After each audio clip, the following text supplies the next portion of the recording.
नमस्कार, बहुत स्वागत है आपका। मैं हूं आपके साथ नेहा दुबे। कांग्रेस के ओडिशा में बीजेपी और बीजेडी मौसेरे भाई कैसे काम करने वाली बयान पर सीएम विष्णुदेव साय ने पलटवार किया है। उन्होंने कहा है कि कांग्रेस के बयान का कोई अर्थ नहीं है। कांग्रेस पूरे देश में जनता का विश्वास खो चुकी है। वहीं कांग्रेस के बीजेपी से आए नेताओं में कुमारी शैलजा के लोकसभा भेजने पर सीएम विष्णुदेव साय ने कहा कि बीजेपी के हमारे मंत्रीगण, प्रभारीगण सभी ओडिशा, झारखंड सभी जगहों पर जाकर पार्टी के लिए काम कर रहे हैं। साथ ही भूपेश बघेल के रायबरेली दौरे की भी यहां पर बात की गई। बता दें आपको कि भूपेश बघेल के रायबरेली दौरे को लेकर सीएम विष्णुदेव साय ने तंज कसते हुए कहा है कि वो तो पहले भी कई प्रदेश के चुनावों का प्रभार संभाल चुके हैं, लेकिन कहीं सफलता नहीं मिली। उत्तर प्रदेश ऐसे बड़े प्रांत में मात्र 2 सीट उनके प्रभार से कांग्रेस जीती थी और ऐसा तो नहीं है कि वे गए हैं और बड़ी कामयाबी हासिल की है।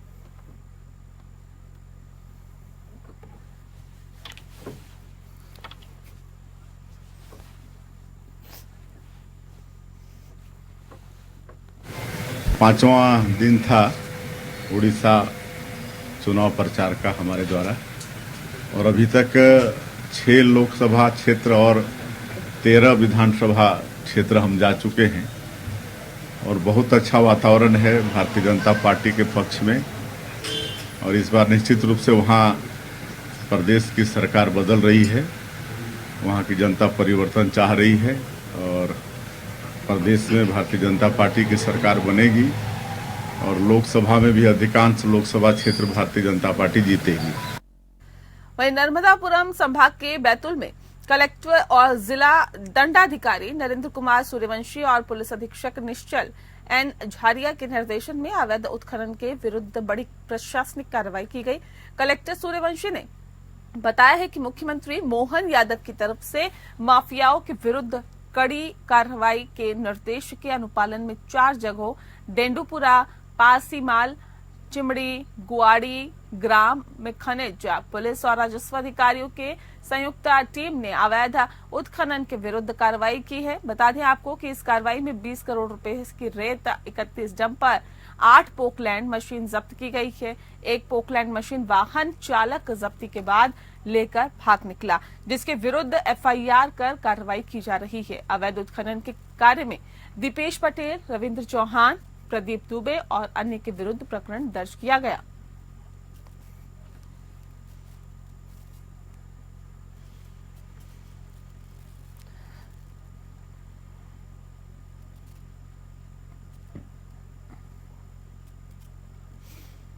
मध्य प्रदेश के सीहोर जिले के प्रसिद्ध देवी धाम सलकनपुर मंदिर की सीढ़ियों पर लगी दुकानों में शुक्रवार की शाम को भीषण आग लग गई। अचानक लगी आग से हड़कंप मच गया।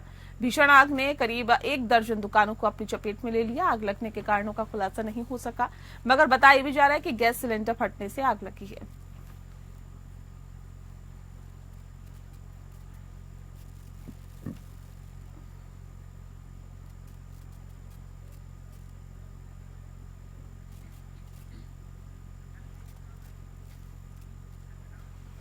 श्री मुक्तेश्वर साहिब के कोटकपुरा रोड पर एक ऑल्टो कार और स्विफ्ट कार के बीच भयानक टक्कर हो गई, जिसमें एक ही परिवार के 4 सदस्य घायल हो गए हैं, जिन्हें इलाज के लिए निजी अस्पताल ले जाया गया। जख्मियों की पहचान चानन सिंह के रूप में हुई है। चानन सिंह अपने बेटे की दवा लेने के लिए अपने गांव से कोटकपुरा गया हुआ था। जब वो गांव लौट रहा था तो श्री मुक्तेश्वर साहिब के कोटकपुरा रोड पर उसकी ऑल्टो कार से स्विफ्ट डिजायर कार भीषण टक्कर हो गई, जिससे चानन सिंह और उनका परिवार घायल हो गया। जानकारी के मुताबिक स्विफ्ट डिजायर कार में एक ही शख्स मौजूद था, जिसकी जानकारी अभी तक सामने नहीं आ पाई है।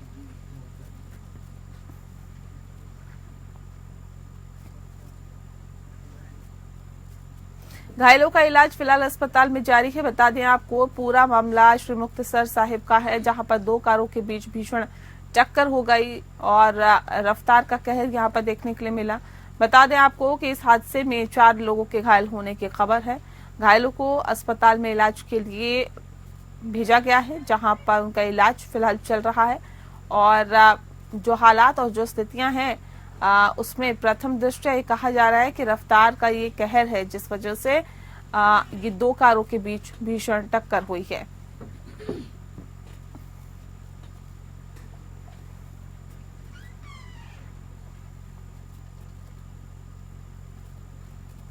श्री मुक्तसर साहिब जिले के गिदड़बाहा में एक प्रवासी मजदूर परिवार की 2 बच्चियों की वाटर वर्क्स के पानी वाली डिग्गी में डूबने से मौत हो गई। मिली जानकारी के अनुसार गिदड़बाहा में फसल का सीजन लगाने आए प्रवासी मजदूरों के परिवार के बच्चे जलाशय के पीछे बने पार्क से जलाशय की ओर गए और इस दौरान 3 लड़कियां शरारत कर अचानक वाटर वर्क्स के पानी वाले डिग्गी में नहाने के लिए कूद पड़ी। इस बीच 2 मौके पर ही 2 की मौत हो गई है जबकि 1 बच्ची बच गई है। पुलिस के मुताबिक एक प्रवासी मजदूर परिवार है जो गेहूं की फसल के सीजन में यहां पर आया और यहां झुग्गियों में रहकर अपना जीवन यापन कर रहा था। मृतक लड़कियां के शवों को पोस्टमार्टम के लिए सिविल अस्पताल में भेजा गया।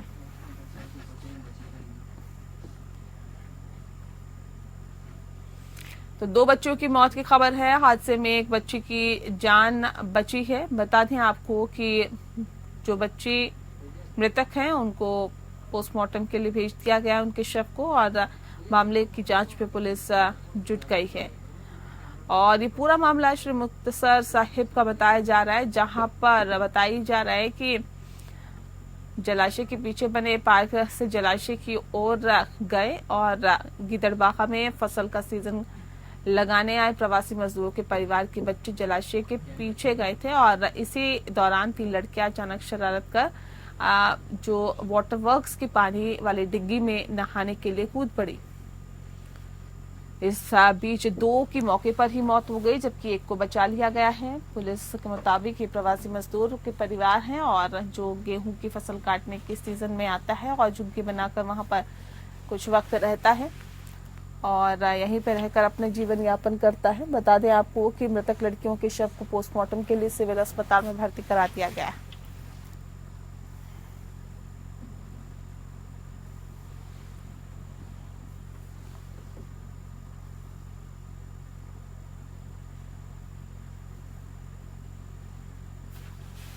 पटियाला में भीषण सड़क हादसा हो गया। इस हादसे में यूनिवर्सिटी के 4 छात्रों की मौत हो गई है। मिली जानकारी के मुताबिक Rajiv Gandhi national university of law के 4 छात्रों की शुक्रवार देर रात तेज रफ्तार एसयूवी से दुर्घटना में मौत हो गई है। हादसा यूनिवर्सिटी के पास हाईवे पर हुआ। मृतकों में 3 लड़के और 1 लड़की शामिल थी। सभी लॉ के स्टूडेंट थे।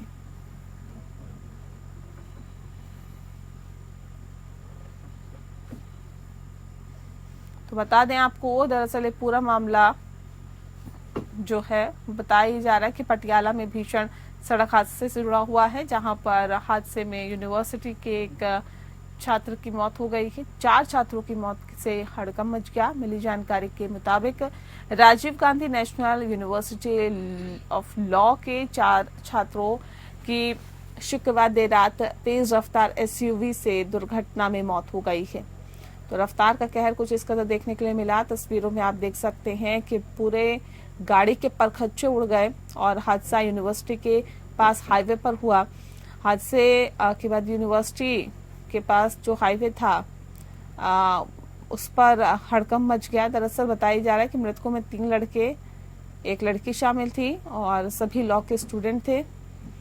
तेज रफ्तार का कहर यहाँ पर देखने के लिए मिला और 4 लोगों की जान चली गई।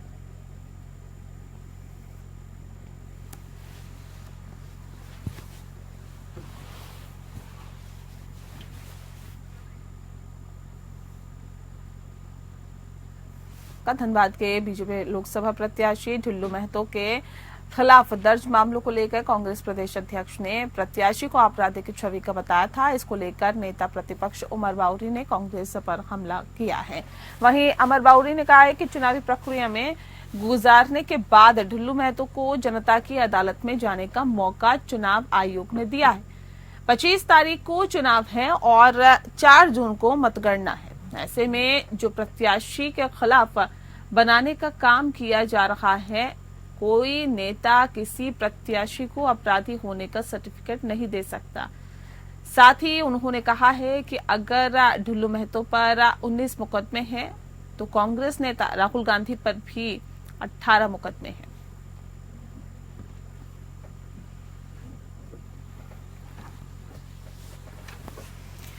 वैश्य नेता और कांग्रेस के सदस्य महेश्वर साहू ने कहा है कि बीजेपी ने अब तक वैश्य और पिछड़ों को धोखा देने का काम किया। वैश्य समाज के लोग अब तक बीजेपी को वोट देते रहे हैं, लेकिन देखा जाए तो केंद्र और राज्य में बीजेपी की सरकार रहते हुए वैश्यों और पिछड़े वर्ग को सबसे ज्यादा नुकसान हुआ है। नोटबंदी, जीएसटी, आरक्षण, छोटे व्यापारी की ऋण इसके प्रमाण है। और वहीं साहू ने कहा है कि संयुक्त बिहार में ओबीसी को 27% आरक्षण में लाभ मिलता था, लेकिन अलग राज्य बनने के बाद तत्कालीन बीजेपी सरकार के मुख्यमंत्री बाबूलाल मरांडी ने ओबीसी का आरक्षण घटाकर 14% कर दिया। और 2011 में जब अर्जुन मुंडा मुख्यमंत्री थे तो 25 वैश्य उपजातियां जो थी और राष्ट्रीय ओबीसी सूची से उनको हटा दिया गया था। हालांकि मेरे लंबे संघर्ष के बाद करीब 14 उपजातियों को पुनः शामिल किया गया, जबकि जब से महागठबंधन की सरकार ने ओबीसी का आरक्षण बढ़ाकर 27% करना चाहा तो इसे बीजेपी वालों ने साजिश करके खारिज कर दिया। कांग्रेस पार्टी और इंडिया गठबंधन ओबीसी के हित में काम करना चाहती है और इस बार कांग्रेस और इंडिया गठबंधन के प्रत्याशियों को जीतना जरूरी है।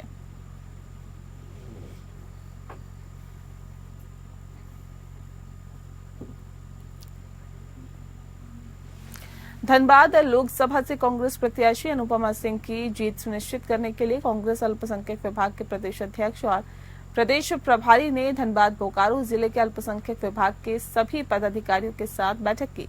इस दौरान अनुपमा सिंह की जीत का दावा किया गया और सभी पदाधिकारी से चुनाव प्रचार में लगकर मार्जिन बढ़ाने की बात कही गई है।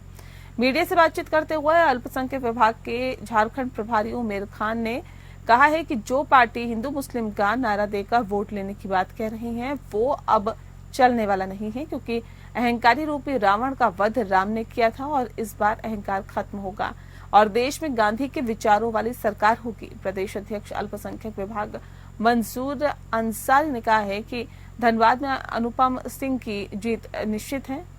इस बार लोग बदलाव के लिए गुप्त रूप से मतदान करेंगे। देश में चुनाव के अंतिम चरण में बीजेपी वाले नफरत की बयान देकर वोट लेना चाहते हैं, जब होने वाला नहीं है।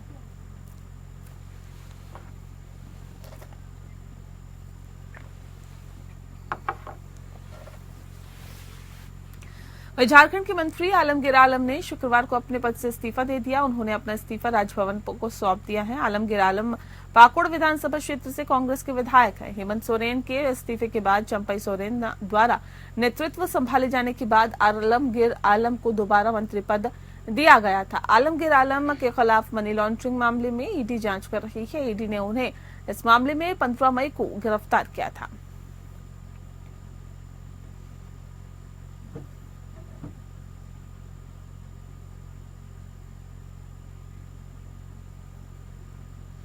गिरिडीह लोकसभा चुनाव के दौरान बेरमो विधानसभा स्थित फुसरो में आजसू कार्यालय का उद्घाटन चंद्र प्रकाश चौधरी ने फीता काटकर किया।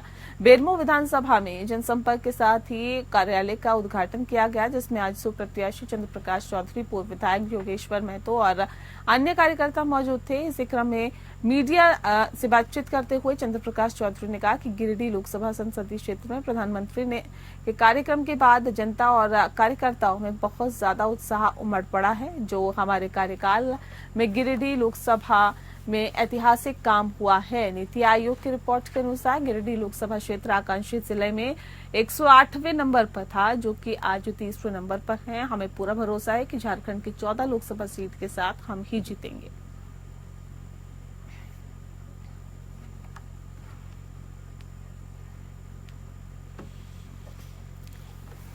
जहां पूरे गिरिडीह लोकसभा में चुनावी माहौल जोरों शोरों पर है, ऐसे में बेरमो विधानसभा क्षेत्र के एक दुकान पर गोलीबारी देखने को मिली है। बता दें आपको कि बेरमो विधानसभा स्थित फुसरो बैंक मोड़ के पास मोती अलंकार ज्वेलर्स पर बाइक सवार अपराधियों ने गोलीबारी की, जिससे दुकान पूरी तरह से क्षतिग्रस्त हो गई। हालांकि किसी को जान माल का कोई नुकसान नहीं हुआ है, लेकिन दुकान पर लगा शीशे का दरवाजा चूर चूर हो गया। बताया भी जा रहा है कि फुसरो के बाजार में मोती अलंकार ज्वेलर्स पर 2 बाइक सवार अपराधियों ने गोली चला दी। इस घटना में कोई हताहत नहीं हुआ, लेकिन पूरे बाजार में और व्यापारियों में भय का माहौल देखा गया। पुलिस सीसीटीवी के आधार पर अपराधियों की खोजबीन में जुट गई है।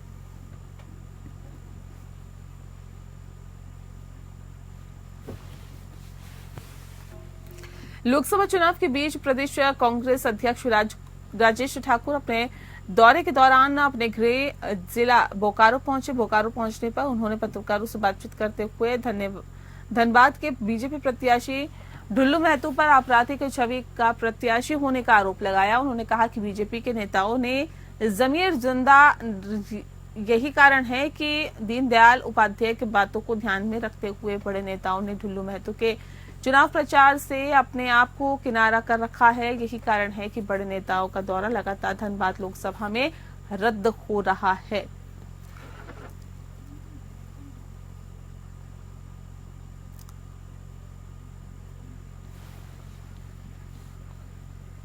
मुख्य निर्वाचन पदाधिकारी और झारखंड के रवि कुमार ने कहा है कि नाम वापसी के बाद 7वें चरण के 3 संसदीय निर्वाचन क्षेत्र में कुल 52 उम्मीदवार रह गए हैं। गोड्डा संसदीय निर्वाचन क्षेत्र से 2 लोगों ने अपना नामांकन वापस लिया है और यहां से कुल 19 प्रत्याशी चुनावी मैदान में हैं। बता दें कि वो निर्वाचन सदन धुरवा में नियमित प्रेस वार्ता में बोल रहे थे। उन्होंने बताया कि 2014 के लोकसभा चुनाव में झारखंड में 14 सीटों पर कुल 240 उम्मीदवार चुनावी मैदान में उतरे थे। उनमें 222 और 18 महिलाएं जबकि 222 पुरुष थे। वहीं 2019 में ये संख्या 229 थी, जिसमें 204 पुरुष और 25 महिलाएं थी। इस बार 2024 के लोकसभा चुनाव में सर्वाधिक 244 प्रत्याशी चुनाव लड़ने के लिए नामांकन कर चुके हैं। इनमें 212 पुरुष और 31 महिलाएं, एक ट्रांसजेंडर भी शामिल है। सदर थाना क्षेत्र के उदल बनी में डंपरों की तेज ओवरटेक के कारण एक शिक्षिका एक्सीडेंट का शिकार हो गई।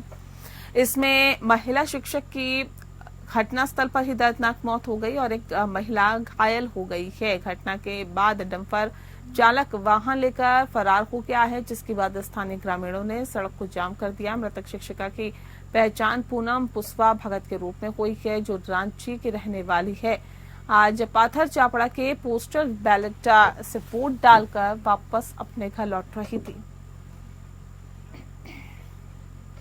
और इसी के साथ फिलहाल इस बुलेटिन में इतना ही। नमस्कार।